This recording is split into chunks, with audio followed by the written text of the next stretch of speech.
So I think probably one of the biggest changes that's happened probably in the last 10 or 15 years or so has been sort of the emergence and advancement of imaging technology in order to do these procedures. Things are a lot more precise these days.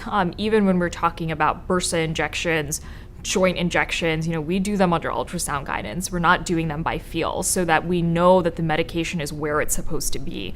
So in the past, there was certainly some degree of just, yes, we did this injection, but I don't really know where it was. I didn't identify a level. So you have a disc at 4.5, your injection could have been at 5.1, it could have been at 3.4, it could have been at 4.5, I don't really know. But with X-ray technology and ultrasound technology, the treatments are more precise. And interestingly, in the last few years, probably in the duration of my training, there's been a resurgence of this thought process that pain management should be multimodal.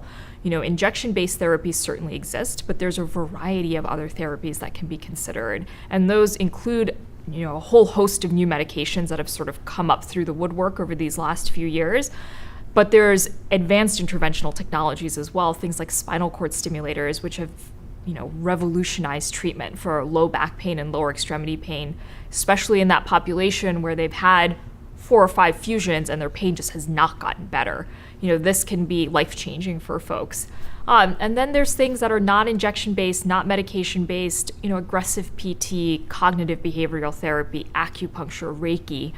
Within the BI system, we have an integrative center as well that offers many of these therapies. And as insurance companies are slowly starting to come on board with some of these things, we can oftentimes get them covered as well because they are effective, and that literature is now emerging, which is very, I think, positive overall.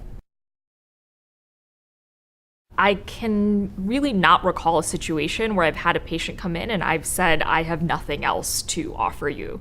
There's always something, and it may not be the thing that makes you 100% better, but what I try to encourage folks to look for is improvement. It's like, yes, we're at, an 8 out of 10 now. I bet you we can get you to a 5. So not 0, but, a 4 or 5. But that is going to mean that you can go through your entire grocery trip without needing to sit down and take a break. It means that you can take your grandkids to the park. It means that you can drive for more than 15 minutes. You can get to your, sister's house or friend's house without really needing to pull over and get out of your car.